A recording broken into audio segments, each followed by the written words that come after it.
بسم اللہ الرحمن الرحیم نحمدہ ونصلی علی رسولہ الکریم اما بعد قال النبی صلی اللہ علیہ وسلم من حفظ 10 آیات من اول سورۃ الکہف قسم من فتنۃ الدجال او کما قال علیہ الصلاۃ والسلام۔ حاضرین گرامی، یہ فتنوں کا دور ہے۔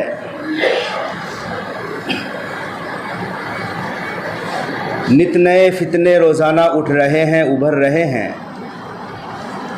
پیارے آقا حضرت محمد صلی اللہ علیہ وسلم نے قرب قیامت کی بہت ساری علامات اور نشانیاں بتلائی ہیں۔ چھوٹی چھوٹی نشانیاں بھی ہیں اور علامات کبریٰ بڑی نشانیاں بھی ہیں۔ ان بڑی نشانیوں میں سے ایک عظیم نشانی مسیح دجال کا آنا ہے۔ یہ ایک حقیقت ہے کہ دجال ایک انسان ہی ہے۔ بعض لوگ کہہ دیتے ہیں کہ دجال سے مراد امریکہ ہے، فرانس ہے، ڈالر ہے یا کوئی ایسی چیز ہے، لیکن حدیث کے مطالعے سے پتہ چلتا ہے کہ حقیقت کچھ اور ہے۔ دجال آدم علیہ السلام کی اولاد سے ہے، یہودیوں کی نسل سے ہے۔ اس کا فتنہ بہت عظیم فتنہ ہوگا۔ پیارے آقا صلی اللہ علیہ وسلم نے یوں فرمایا ہے، ہر نبی نے اپنی قوم کو دجال کے فتنے سے ڈرایا ہے۔ ہر نبی نے اپنی قوم کو دجال کے فتنے سے ڈرایا ہے، لیکن ایک بات میں مزید کہتا ہوں جو کسی نبی نے نہیں بتائی، وہ یہ کہ دجال کانا ہوگا۔ یہ بات صرف ہمارے نبی نے بتائی ہے۔ مشفق نبی تھے ہمارے۔ جس طرح ہر باپ یہ چاہتا ہے کہ میری اولاد ہر فتنے سے بچ جائے، ہر نقصان سے بچ جائے، آفت سے بچ جائے، مصیبت سے بچ جائے، اسی طرح مشفق و مربی نبی حضرت محمد صلی اللہ علیہ وسلم بھی یہ چاہتے تھے کہ ہماری امت ہر شرور و فتن سے بچ جائے۔ اسی لیے دجال کا حلیہ اللہ کے نبی نے حدیث میں بتایا۔ دجال کیسا ہوگا، کیسا دکھتا ہوگا، کیا کرتب کرے گا، دنیا میں کتنا ٹھہرے گا، کہاں سے آئے گا، کیسے مرے گا، ساری تفصیلات ہمارے نبی نے بتائی۔ اسی لیے دجال کے متعلق کا علم حاصل کرنا ضروری ہے، جانکاری لینا ضروری ہے۔ کسی بھی چیز کے بارے میں اگر جانکاری نہیں ہوگی تو لوگ اس میں پھنس جائیں گے۔ جانکاری پہلے سے ہوگی تو لوگ بچنے کی کوشش کریں گے۔ لہٰذا ہمیں دجال سے متعلق باتوں کا علم ہونا ضروری ہے، ورنہ اچھا خاصا انسان بھی پھنس سکتا ہے۔ میرے بھائیوں، دوستو، بزرگوں، آج میں ایسی 4 نشانیاں بتلاؤں گا جو دجال نے خود بتایا ہے کہ یہ چاروں نشانیاں جب ہو جائیں تو میں آ جاؤں گا۔ اور عجیب بات یہ ہے کہ 4 میں سے 3 نشانیاں پوری ہو چکی ہے اور ایک نشانی میں رمق باقی ہے۔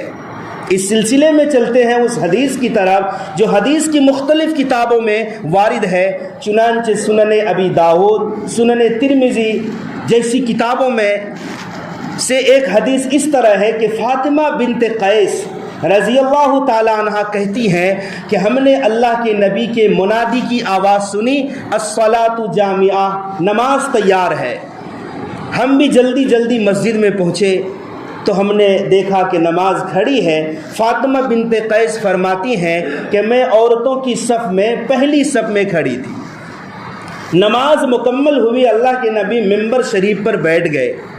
پھر فرمایا کہ سب اپنی اپنی جگہ پر بیٹھے رہیں، اور اللہ کے نبی مسکرا رہے تھے۔ فرمایا میں تمہیں کسی چیز سے ڈرانے کے لیے جمع نہیں کیا، نہ ہی کسی بات کی رغبت دلانے کے لیے جمع کیا ہے، بلکہ بات یہ ہے کہ یہ تمیم داری بیٹھے ہوئے ہیں۔ ایک صحابی تھے تمیم داری جو پہلے عیسائی تھے۔ اللہ کے نبی فرما رہے یہ تمیم داری بیٹھے ہوئے ہیں، یہ عیسائی تھے، انہوں نے میرے ہاتھ پر ایمان قبول کیا، مسلمان ہوا۔ انہوں نے اپنا ایک واقعہ اس انداز سے بتایا ہے کہ وہ واقعہ اور اس کی تمام باتیں میری باتوں سے ملتی جلتی ہے جو میں پہلے تمہیں دجال کے متعلق بتاتا آ رہا ہوں۔ وہ یہ ہے کہ تمیم داری کا کہنا ہے کہ قبیلہ لحم اور قبیلہ جذام کے 30 آدمیوں کے ساتھ سمندری سفر کر رہا تھا۔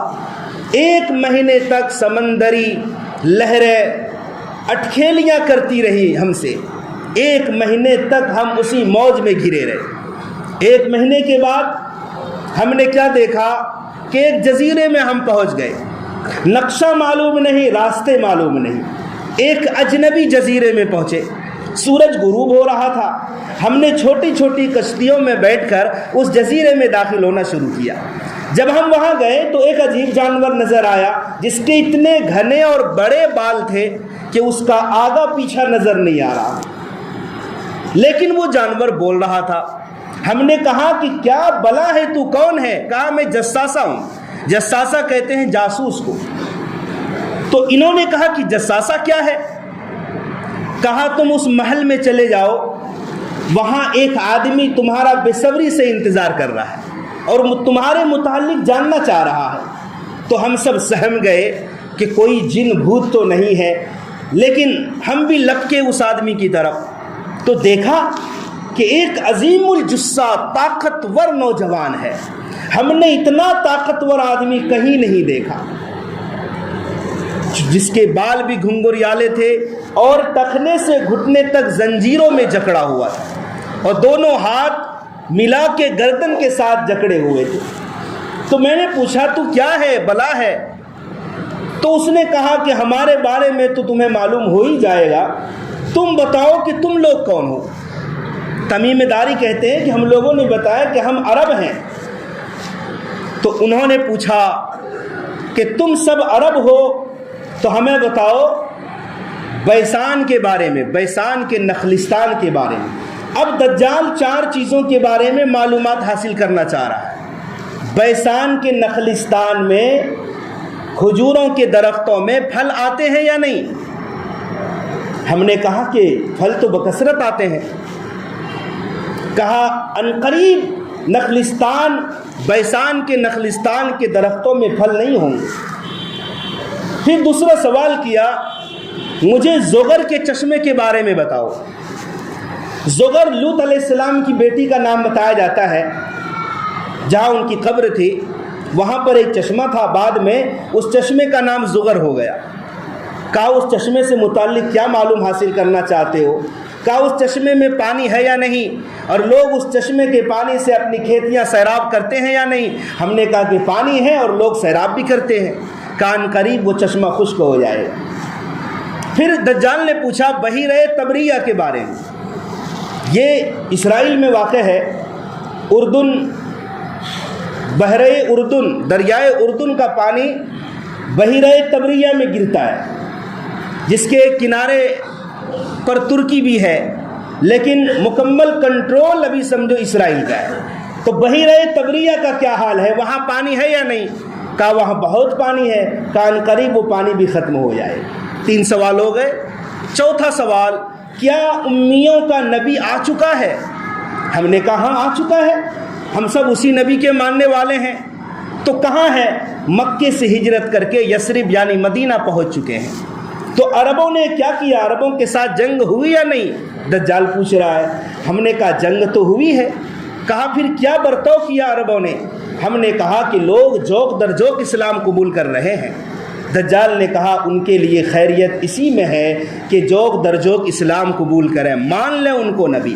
عنقریب مجھے یہاں سے نکلنے کی اجازت مل جائے گی، میں پوری دنیا میں پہنچوں گا۔ یہ تو میں ابھی بتاؤں گا۔ اب چلتے ہیں وہ 4 نشانیاں۔ زغر کا چشمہ، بیسان کے نخلستان، 626 ہجری کے ایک مصنف کہتے ہیں آج سے تقریباً 800 سال پہلے کہ ہم نخلستان بیسان میں پہنچے معائنہ کرنے کے لیے، تو ہم نے صرف 2 کھجوروں کے درخت دیکھے جن میں پھل تھے۔ آج سے 800 سال پہلے کی بات ہے۔ آپ سوچ سکتے ہیں کہ آج اس بیسان کے نخلستان کا کیا حال ہوگا۔ پھر زغر کا چشمہ تو کب سے معدوم ہے، اب صرف ہمارے نبی صلی اللہ علیہ وسلم ہے، یہ نشانی بھی پوری ہو چکی ہے۔ دجال کو انتظار تھا کہ نبی کی ہجرت کے بعد ہی مجھے اجازت مل پائے۔ 3 نشانیاں، صرف ایک نشانی بحیرہ تبریہ، یہ اتنا خشک ہو چکا ہے کہ اتنا بڑا بحیرہ صرف جھیل کی شکل میں رہ گیا، وہ بھی اسرائیل کے قبضے میں۔ سائنسداں حیران ہے کہ آخر یہ پانی خشک کیوں ہو رہا ہے۔ 4 میں سے 3 نشانیاں مکمل ہو چکی ہے، صرف ایک نشانی باقی ہے۔ دجال کہتا ہے وہ دن قریب ہے جس دن مجھے خروج کی، نکلنے کی اجازت ہوگی، پوری دنیا میں پھروں گا، کوئی شہر، کوئی بستی، کوئی علاقہ نہیں چھوڑوں گا۔ دجال جب آئے گا، حدیث پاک میں ہے کہ اس کے ساتھ ایک گدھا بھی ہوگا جس پر وہ سوار ہوگا۔ اب گدھے کے بارے میں بہت پہلے بتایا تھا، یا تو حقیقی گدھا ہی ہوگا، اور فرمایا کہ اس کے دونوں کانوں کے درمیان 40 ہاتھ کا فاصلہ ہوگا، یا ہو سکتا ہے کہ اس کی تشبیہ دی گئی ہو صحابہ کو سمجھانے کے لیے۔ وہ صحابہ جو بکریاں چرانے والے تھے، گاؤں کے رہنے والے تھے، اور اس زمانے میں جب سائیکل بھی نہیں ہوا کرتی تھی، میں سمجھتا ہوں کہ اگر ہوائی جہاز کے بارے میں بتایا جاتا تو صحابہ نہیں سمجھ پاتے، کیونکہ کوئی ایجاد ہی نہیں ہوئی تھی یہ ساری چیزیں۔ یا ہو سکتا ہے کہ حقیقی گدھا ہو۔ بہرحال اس کی رفتار کے بارے میں صحابہ نے پوچھا تو فرمایا جس طرح ہوا بادلوں کو اڑائے لیے پھرتی ہے، اسی طرح دجال کے سفر کی تیزی ہوگی، چنانچہ ہر شہر میں پہنچے گا، فتنہ برپا کرے گا، فساد مچائے گا، لوگوں کا ایمان لوٹے گا، ایمان کا لٹیرا ہوگا، ایسی کرتب دکھائے گا کہ بسا اوقات ایک سچا مومن ایمان والا ہوگا، لیکن دجال کے کرتب کو دیکھ کر، دجال کی حرکتوں کو دیکھ کر اپنا ایمان سے ہاتھ دھو بیٹھے گا، اس لیے کہ ایسی چیزیں وہ دکھائے گا۔ مردے کو زندہ کر دے گا، مردے کو زندہ کر دے گا، مادرزاد اندھا جو پیدائشی ہے ہاتھ پھیرے گا تو بینا ہو جائے گا، دیکھنے والا ہو جائے گا، آسمان کو حکم دے گا بارش برسے گی، زمین سے غلہ پیداوار نکلے گی، یہ ساری حرکتیں ہوں گی۔ چنانچہ ایک دیہاتی کے پاس جائے گا، کہے گا تم مجھے رب مانتے؟ وہ کہے گا نہیں۔ تو دجال کہے گا اگر میں تمہارے ماں باپ کو زندہ کر دوں اور تمہارے ماں باپ گواہی دے دیں کہ میں رب ہوں تو بھی مان لو گے؟ وہ دیہاتی کہے گا کیوں نہیں۔ دجال کے ساتھ شیاطین بھی ہوں گے، 2 شیطان ماں باپ کی صورت میں ظاہر ہو جائیں گے، تو انسان دیکھے گا یہ تو ہمارے ماں باپ ہیں۔ وہ ماں باپ کہیں گے بیٹا یہ جو کہہ رہا ہے اس کی بات مان لو، یہی رب ہے۔ اس طرح سے دجال لوگوں کو بے وقوف بنائے گا۔ دجل یہ عربی کا لفظ ہے، اس کا معنی آتا ہے عربی میں دجل کا ایک نقلی چیز کے اوپر سونے کا پانی چڑھا دینا، اندر لوہا ہے، پیتل ہے، اس کے اوپر سونے کا پانی چڑھا دینا، اصلیت کو چھپا دینا، اسے دجل کہتے ہیں، اسی سے دجال بنا ہے۔ دجال تو بہت ہیں چھوٹے چھوٹے، لیکن جو دجال اکبر ہوگا جس کے بارے میں بتا رہا ہوں، جو قرب قیامت میں آئے گا، دجال اکبر سب سے بڑا جھوٹا، سب سے بڑا صحبت باز، سب سے بڑا جھوٹ کے سچ کے اوپر جھوٹ کا پانی پھیرنے والا۔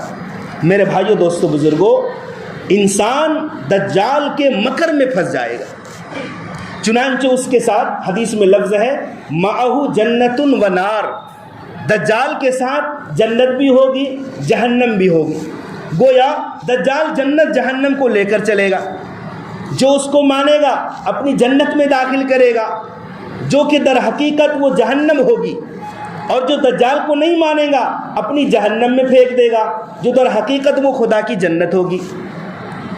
اس میں تعویل کی ہے علماء نے۔ بعض علماء فرماتے ہیں کہ اس کا مطلب یہ ہے کہ دجال کے ساتھ واقعتاً کوئی جنت یا جہنم نہیں ہوگی۔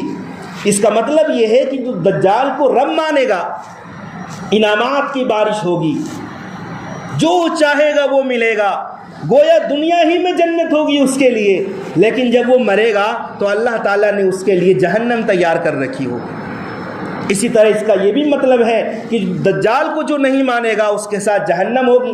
اس کا مطلب ہے کہ جو دجال کو خدا نہیں مانے گا تنگ دستی میں، فقر و فاقہ میں مبتلا ہو جائے گا، پریشانیوں سے دوچار ہوگا، گویا جیتے جی جہنم میں جائے گا۔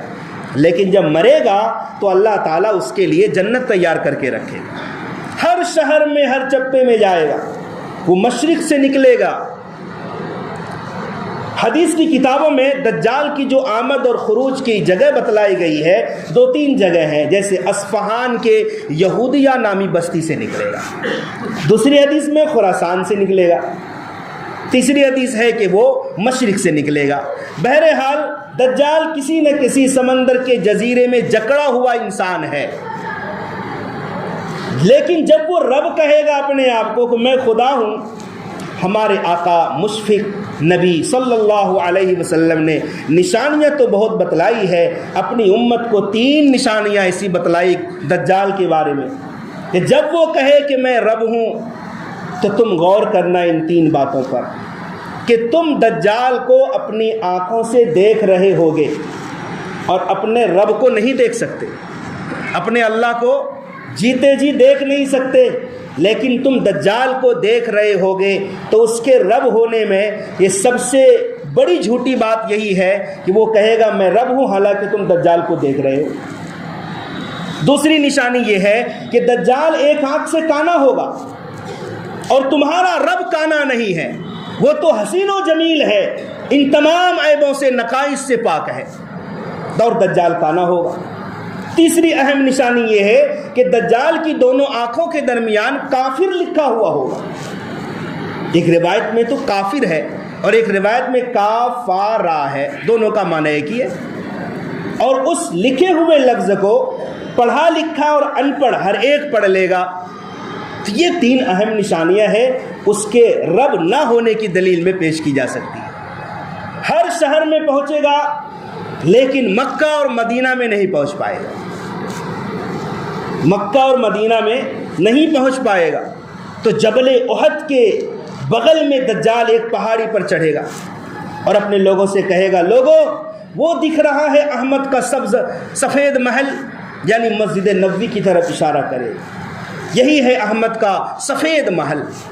یہی وہ زمانہ ہوگا کہ دجال کو روکنے کے لیے مکہ اور مدینہ کے ہر دروازے پر فرشتے تلوار لے کر حفاظت کر رہے ہوں گے دونوں شہروں کی، کہ دجال اندر نہ آئے۔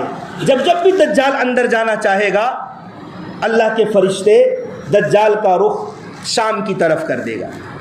بہرحال یہی وہ زمانہ ہوگا، مدینۃ المنورہ میں 3 بار سخت زلزلے آئیں گے جھٹکے کی شکل میں۔ اس کا یہ اثر ہوگا کہ مدینۃ المنورہ کے جتنے بھی منافق مرد عورتیں ہوں گے سب کے سب مدینے سے باہر نکل کر دجال کے لشکر میں شامل ہو جائیں گے، اور مدینے میں صرف خالص ایمان والا رہے۔ اللہ تعالیٰ مدینے کو پاک کر دیں گے۔ اسی لیے اس دن کا نام، جس دن مدینے میں 3 جھٹکے آئیں گے، حدیث میں یوم الخلاص ہے، خالص ایمان والا۔ سارے منافق مرد عورتیں کافر فاسق سب دجال کے لشکر میں۔ چنانچہ مدینے کے باہر دجال ہوگا، ایک مومن شخص اس زمانے کا بہترین آدمی دجال کے پاس آئے گا اور کہے گا میں گواہی دیتا ہوں کہ تو ہی دجال اکبر ہے، جھوٹا دجال ہے۔ تو دجال اپنے حامیوں سے کہے گا دیکھو اگر میں اس مومن کو قتل کر کے 2 ٹکڑے کر دوں اور پھر زندہ کر دوں تو کیا میرے رب ہونے پر پھر بھی شک کرو گے؟ ماننے والے کہیں گے ہرگز نہیں، ہم تو پہلے ہی خدا مانتے ہیں اور یہ معجزہ دکھلا دیں گے تو اور بھی رب ماننے پر ہمارا اعتقاد مضبوط ہوگا۔ تو دجال اس مومن کو جو اس زمانے کا بہترین ایمان والا ہوگا 2 ٹکڑے کر دے گا۔ دونوں ٹکڑے کے درمیان دجال آئے گا جائے گا، چہل قدمی کرے گا، ایک ٹکڑا اس طرف ایک ٹکڑا اس طرف، بیچ میں دجال چلے گا فخر کے ساتھ، تکبر کے ساتھ، پھر کہے گا اٹھو، دونوں ٹکڑے جڑ جائیں گے اور زندہ انسان کھڑا ہو جائے گا۔ تو وہ کہے گا مجھے تو پہلے ہی یقین تھا کہ تو دجال ہے، لیکن اب تو مزید میرا ایمان مضبوط ہو گیا کہ تو ہی دجال ہے۔ دجال پھر قتل کرنے کی کوشش کرے گا، لیکن اللہ تعالیٰ قابو نہیں دے گا۔ میرے بھائیو، دوستو، بزرگوں، اس کا فتنہ اتنا بڑا ہے کہ ہر نبی نے اپنی قوم کو ڈرایا ہے، لیکن یہ اللہ کے نبی صلی اللہ علیہ وسلم کی امت میں ہی یہ فتنہ آئے گا۔ نبی کے امتی اس فتنے سے دوچار ہوں گے۔ تو دجال کے فتنے سے ہم کیسے بچیں؟ اس کے لیے مختلف اسباب ہیں۔ پہلا طریقہ دجال سے بچنے کا یہ ہے، حدیث پاک میں ہے کہ جب تم سنو کہ دجال آ چکا ہے، دجال نکل چکا ہے، جتنا دجال سے بھاگ سکتے ہو، دوری اختیار کر سکتے ہو، چلے جاؤ۔ بعض لوگ پہاڑوں میں جا کر چھپیں، کیونکہ اس کا فتنہ ایسا ہوگا، ایسے کرتب دکھلائے گا وہ کہ مومن اپنا ایمان بیچ ڈالے گا۔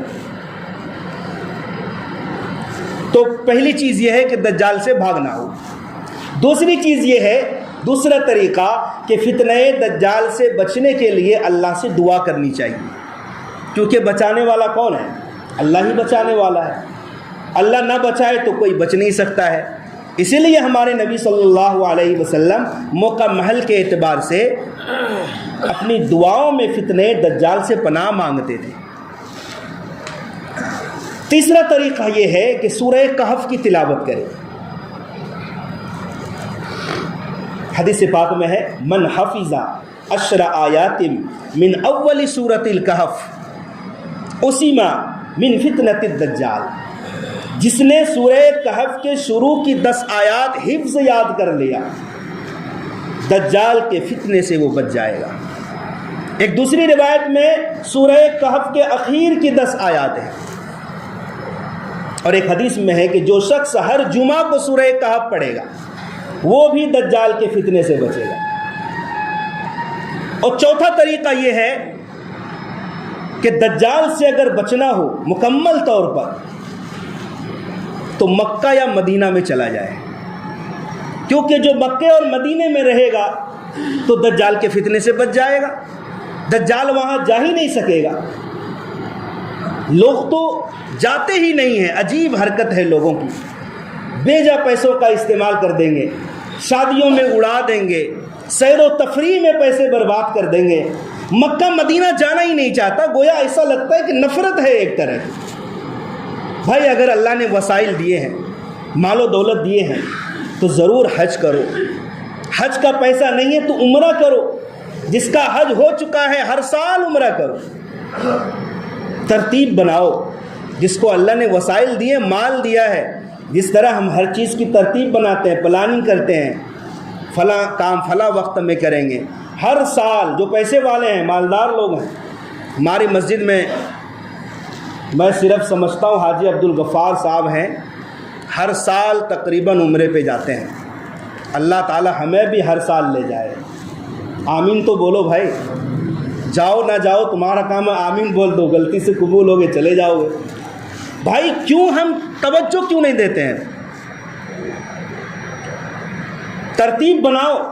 ہمیں سال میں 10 دن، بھائی آپ 8 ہی دن رہو، اب تو عمرے کے اور بھی آسان طریقے ہو گئے، خود سے جاؤ، آن لائن بکنگ کر کے جاؤ، بیچ میں ایجنٹ کو پیسے مت دو، پیسے بھی کم لگیں گے۔ آپ 8 ہی دن رہو نا، 10 دن رہو، مت 15 دن 1 مہینہ رہو، مگر سال میں ایک ترتیب بنائیے آپ کہ انشاءاللہ رمضان میں عمرہ کرو تو اور بھی اچھی بات ہے۔ رمضان میں عمرے کا ثواب حج کے برابر ہو جاتا ہے۔ اور ایک حدیث میں ہے، جس نے رمضان میں عمرہ کیا، مسلم شریف کی حدیث ہے، اس نے میرے ساتھ حج کیا، اتنا ثواب بڑھ جاتا ہے۔ ظاہر سی بات ہے، یہاں رہتے ہوئے ایک نیکی 70 کے برابر ملتی ہے۔ بھائی جو سجدے اپنی مسجدوں میں کرتے ہو نا، اللہ نے جنہیں وسائل دیے، سال میں کچھ دن نکالو ایسے جو حرم شریف میں تمہارا سجدہ کرنا ہو، ایک سجدے پر 1 لاکھ سجدہ، ایک نیکی پر 1 لاکھ نیکی ملتی ہے۔ تو دجال سے بچنا ہو، اور جو صاحب مال ہیں، وسائل ہیں، کوشش کرنا یا تو مکے میں رہو یا مدینے میں رہو۔ اللہ تبارک و تعالی ہمیں صحیح سمجھ کی عمل کی توفیق عطا فرمائے، فتنہ دجال سے ہم سب کی حفاظت فرمائے، سنت سے فارغ ہو۔